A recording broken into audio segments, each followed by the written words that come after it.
ಮೊದಲಾದ ರೋಗಗಳು. ಇದರಿಂದ ಭಾರತ ಸರ್ಕಾರ ಪ್ಲಾಸ್ಟಿಕ್ ಬಳಕೆಯನ್ನು 2030 ಒಳಗೆ ಸಂಪೂರ್ಣವಾಗಿ ನಿಷೇಧಿಸುವ ಗುರಿಯನ್ನು ಹೊಂದಿದೆ. ಇದು ಗ್ರಾಹಕರಿಗೆ ಕಂಟಕ, ಉತ್ಪಾದಕರಿಗೆ ಹೊಡೆತ. ಈ ವಿಷಯದ ಬಗ್ಗೆ ಇಂದು ರಾತ್ರಿ 9 ಗಂಟೆಗೆ ಬಿಗ್ ಬುಲೆಟಿನ್ ಕಾರ್ಯಕ್ರಮದಲ್ಲಿ ಸೂಕ್ತವಾದ ಚರ್ಚೆ ನಡೆಯಲಿದೆ. ನೇರ, ದಿಟ್ಟ, ನಿರಂತರ ಸುದ್ದಿಗಾಗಿ ವೀಕ್ಷಿಸಿ. ನಾವೀಗ ಬಿಲ್ಲಾರಿಪೇಟೆಯಲ್ಲಿದ್ದೇವೆ. ಕೇಂದ್ರ ಸರ್ಕಾರದ ಹೊಸ ಗುರಿಯಾದ 2030 ಒಳಗೆ ಭಾರತದಲ್ಲಿ ಸಂಪೂರ್ಣವಾಗಿ ಪ್ಲಾಸ್ಟಿಕ್ ಬಳಕೆಯನ್ನು ನಿಷೇಧಿಸಬೇಕೆಂಬ ಮಹತ್ತರ ನಿರ್ಧಾರದ ಬಗ್ಗೆ ಗ್ರಾಹಕರ ಹಾಗೂ ಮಾರಾಟಗಾರರ ಅಭಿಪ್ರಾಯವನ್ನು ಕೇಳಲು ಬಂದಿದ್ದೇವೆ. ಬನ್ನಿ. ನಾವು ಹೆಚ್ಚಾಗಿ ಯೂಸ್ ಮಾಡಿದೆ ಪ್ಲಾಸ್ಟಿಕ್. ಅಂಗಡಿಗಳು ಸಿಗದೆ ಹೆಚ್ಚಿನ ಪ್ಲಾಸ್ಟಿಕ್. ಹಾಳಿಗೆ ಹೋದಾಗ ಅದನ್ನು ಬಟ್ಟೆ ಚೀಲ ಕೊಟ್ಟರೆ ನಮಗೆ ಕಷ್ಟ ಆಗ್ತದೆ. ಯಾಕಂದರೆ ಹಾಳು ಪ್ಯಾಕೆಟ್ನಲ್ಲಿ ಐಸ್ ಇರ್ತದೆ, ತುಂಬ ಕೋಲ್ಡ್ ಇರ್ತದೆ, ಅದಕ್ಕೆ ನಮಗೆ ಕಷ್ಟ ಆಗ್ತದೆ. ಅದಕ್ಕೆ ಬಿಸ್ಕೆಟ್ ಎಲ್ಲ ಬರೋದು ಅದರಲ್ಲಿ ಹೆಚ್ಚಾಗಿ ಬರೋದು ಪ್ಲಾಸ್ಟಿಕ್ ಅದರಲ್ಲೇ ಬರೋದು. ಇದೆಲ್ಲ ಸಣ್ಣ ಐಟಮ್ಸ್ಗೆಲ್ಲ ಪ್ಲಾಸ್ಟಿಕ್ ಬರುತ್ತೆ. ಅದಕ್ಕೆ ಅವ್ರು ಏನಾದರೂ ಐಡಿಯಾ ಹಾಕಬೇಕು, ಅದು ಎಂತ ಹಾಕಬೇಕು. ಯಾಕೆಂದ್ರೆ ಬಟ್ಟೆಗಳೆಲ್ಲ ಹೀಗೆ ಹಾಕ್ಲಿಕ್ಕೆ ಆಗಲ್ಲ. ಆಮೇಲೆ ವೈಟ್ ಶರ್ಟ್ ಎಲ್ಲ ಇಡ್ತಾರೆ, ಅದು ಗಲೀಜ್ ಆಗ್ತದೆ. ಅದು ವಿದೌಟ್ ಕವರ್ ಹಾಕಿದ್ರೆ ಪೀಸ್ ಮೇಂಟೈನ್ ಮಾಡಲಿಕ್ಕೆ ಆಗಲ್ಲ. ಅದರದ್ದು ಏನಾದರೂ ಐಡಿಯಾ ಇದ್ದರೆ ಅವರು ಹೇಳಿದ್ರೆ ಅದು ಎಕ್ಸಿಟ್ ಬೇಕು ನಾವು ಅದು ಮಾಡಬೇಕು. ಅದರಲ್ಲಿ ನಾವು ಸಪೋರ್ಟಲ್ಲೇ ಇದ್ದೀವಿ. ನಾವು ಕೂಡ ಎಲ್ಲ ಹೀಗೆ ಪ್ಲಾಸ್ಟಿಕ್ ಕವರೆಲ್ಲ ಬ್ಯಾನ್ ಮಾಡಿ ಬಟ್ಟೆ ಕವರೇ ಹಾಕ್ಕೊಡ್ತಾ ಇದ್ದೀವಿ. ಪ್ಲಾಸ್ಟಿಕ್ ಬ್ಯಾನ್ ಮಾಡೋದು ಒಳ್ಳೆಯ ವಿಷಯ. ಬಟ್ ಪ್ಲಾಸ್ಟಿಕ್ ಬ್ಯಾನ್ ಮಾಡಿದರೆ ಖಂಡಿತವಾಗಿ ಒಂದು ಹಂತದಲ್ಲಿ ಎಲ್ಲರಿಗೂ ಒಮ್ಮೆ ಸಮಸ್ಯೆ ಆಗ್ತದೆ. ಪ್ಲಾಸ್ಟಿಕ್ ಕೆಲವೆಲ್ಲ ಐಟಮ್ಗಳನ್ನು ಪ್ಲಾಸ್ಟಿಕಲ್ಲಿ ಹಾಕುವಂಥದ್ದು. ಬಟ್ ಸಡನ್ನಾಗಿ ನಾವು ಪ್ಲಾಸ್ಟಿಕ್ ಬ್ಯಾನ್ ಮಾಡಿದರೆ ಅದಕ್ಕೆ ಏನಾದರೂ ಪರ್ಯಾಯ ವ್ಯವಸ್ಥೆಯನ್ನು ಮಾಡಿಕೊಂಡು ಪ್ಲಾಸ್ಟಿಕ್ಕನ್ನು ಬ್ಯಾನ್ ಮಾಡುವಂಥ ಒಂದು ಕೆಲಸ ಮಾಡಬೇಕು.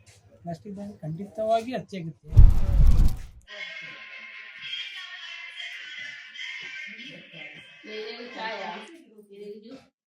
ಸಮೀಕ್ಷಾ, ನೋಡಿದ್ಯಲ್ಲ, ಪ್ಲಾಸ್ಟಿಕ್ ಬಳಕೆಯಿಂದ ದಿನ ದಿನ ರೋಗಗಳು ಜಾಸ್ತಿ ಆಗ್ತಿದೆ. ನಾವು ಪ್ಲಾಸ್ಟಿಕ್ ನ ಬದಲು ಬೇರೆ ಏನಾದ್ರೂ ಯೂಸ್ ಮಾಡ್ಬೇಕು. ಇನ್ನೇನು ಯೂಸ್ ಮಾಡ್ಬೋದು? ಬಟ್ಟೆ ಚೀಲ, ಪೇಪರ್ ಚೀಲ, ಇಂಥದನ್ನೆಲ್ಲ ಯೂಸ್ ಮಾಡ್ಬೇಕು.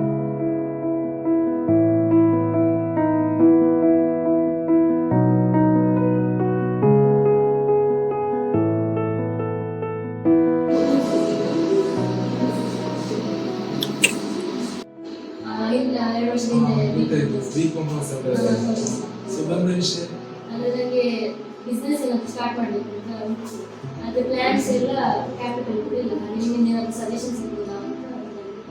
ಈಗ ಬಿಸ್ನೆಸ್ ಸ್ಟಾರ್ಟ್ ಮಾಡಬೇಕಂತ ಹೇಳಿದ್ರೆ ನಿಮಗೆ ಆ್ಯಕ್ಚುಲಿ ಒಂದು ಪ್ಲ್ಯಾನ್ ಬೇಕು, ಯಾವ ರೀತಿ ಯಾವ ಬಿಸ್ನೆಸ್ ಮಾಡೋದು ಅಂತ.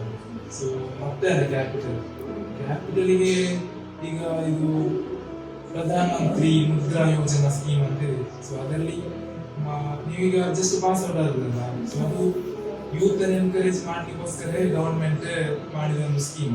ಸೊ ಅದರಲ್ಲಿ ಸ್ಟಾರ್ಟಿಂಗ್ ಒಂದು 10 ಲಕ್ಷದಷ್ಟು ಲೋನ್ ನಿಮಗೆ ಸಿಗ್ತದೆ. ಬಿಸ್ನೆಸ್ ಪ್ಲಾನ್ ಆಗಬೇಕು. ಸೊ ಈಗ ಫಸ್ಟ್ ನಾವು ಪ್ರಾಬ್ಲಮ್ ಐಡೆಂಟಿಫೈ ಮಾಡಬೇಕು. ಬಿಸ್ನೆಸ್ ಸ್ಟಾರ್ಟ್ ಮಾಡಲಿಕ್ಕೆ ಜನರ ನೀಡ್ ಮತ್ತೆ ಅವರ ಪರ್ಪಸ್, ಪ್ರಾಡಕ್ಟ್ ಯಾವ ರೀತಿ ಪರ್ಚೇಸ್ ಮಾಡ್ತಾರೆ ಅಂತ.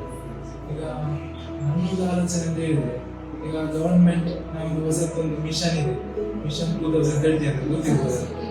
ಅದರಲ್ಲಿ ಈಗ ಬಯೋಡಿಗ್ರೇಡಬಲ್ ಪ್ರಾಡಕ್ಟ್ಸ್ ನ ಯೂಸ್ ಮಾಡ್ಬೇಕಂತ ಹೇಳ್ತಾರೆ. ಫಾರ್ ಎಕ್ಸಾಂಪಲ್ ಈಗ ಪ್ಲಾಸ್ಟಿಕ್ ಕವರ್ಸ್ ಅನ್ನು ಯೂಸ್ ಮಾಡುವ ಬದಲಿಗೆ ಇದು ಪೇಪರ್ಸ್, ಬಟ್ಟೆ ಚೀಲ ಅಂತದನ್ನು ಯೂಸ್ ಮಾಡ್ಬೇಕಂತ ಹೇಳ್ತಿದ್ದಾರೆ.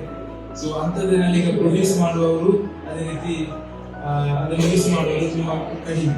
ಇನ್ನು ಹೇಗೂ ಕೂಡ ಪ್ಲಾಸ್ಟಿಕ್ ಬ್ಯಾನ್ ಅಂತ ಗವರ್ಮೆಂಟ್ ಹೇಳ್ತಿದ್ದಾರೆ. ಸೊ ನಿಮಗೆ ಅದೇ ರೀತಿ ಒಂದು ಬಟ್ಟೆ ಚೀಲ ಮಾಡುವ ಒಂದು ಪ್ರೊಡಕ್ಷನ್ ಯೂನಿಟ್ ಎಲ್ಲ ಮಾಡಬಹುದು. ನಾನು ಇವತ್ತೇ ಹೋಗಿ ಪ್ರಧಾನಮಂತ್ರಿ ಮುದ್ರಾ ಯೋಜನಾ ಲೋನ್ ಅಪ್ಲೈ ಮಾಡ್ತೀನಿ ಸರ್. ಓಕೆ, ಇವತ್ತು ನಾನು ಬಿಸ್ನೆಸ್ ಎಕ್ಸ್ಪ್ಲೋರ್ ಮಾಡಬೇಕು ಅಂತಿದ್ದೇನೆ. ಈಗ ನಮಗೆ ಲೋನ್ ಇದೆಲ್ಲ ಹೊಸ ಸ್ಟಾರ್ಟ್ ಮಾಡಬೇಕಿದ್ದೇನೆ. ಓಕೆ, ನಾನು ಮತ್ತೆ ಕಾಲ್ ಮಾಡ್ತೀನಿ. ಒಂದು ನಿಮಿಷ. ನಮಗೆ 50,000 ಯೂನಿಟ್ನಷ್ಟು ಬಯೋಡಿಗ್ರೇಡಬಲ್ ಬ್ಯಾಗ್ಸ್ ಬೇಕಿತ್ತು. ನಾನು ಯಾವಾಗ ಡೆಲಿವರಿ ಕೊಡ್ತೀರಾ? ಇಲ್ಲಿಗೆ ಮಹಾರಾಷ್ಟ್ರಕ್ಕೆ. ನೆಕ್ಸ್ಟ್ ಮಂತ್ ಆಗಿಲ್ಲ, ನನ್ನ ಕಂಪನಿ ಸ್ಟಾಕ್ ಎಕ್ಸ್ಚೇಂಜ್ ರಿಲೀಸ್ ಆಗಿತ್ತು.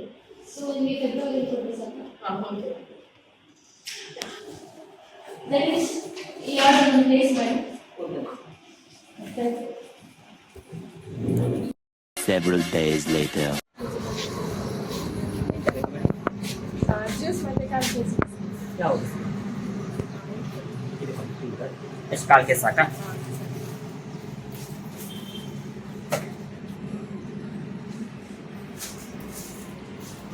ಕೇಸ್ ತಗೊಳ್ಳಿ ಮೇಡಮ್.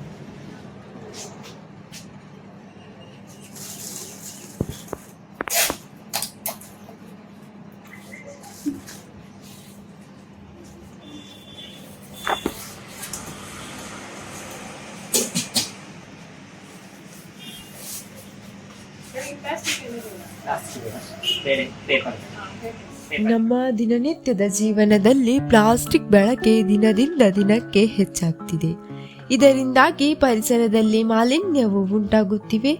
ಜೊತೆಗೆ ನಮ್ಮ ಆರೋಗ್ಯದ ಮೇಲೆಯೂ ಸಾಕಷ್ಟು ದುಷ್ಪರಿಣಾಮವನ್ನ ಬೀರ್ತಿದೆ. ಹೀಗಾಗಿ ಪ್ಲಾಸ್ಟಿಕ್ ಅನ್ನು ಬಳಸುವ ಮುನ್ನ ಒಮ್ಮೆ ಯೋಚಿಸೋಣ, ಯಾಕಂದ್ರೆ ಇರುವುದು ಒಂದೇ ಭೂಮಿ.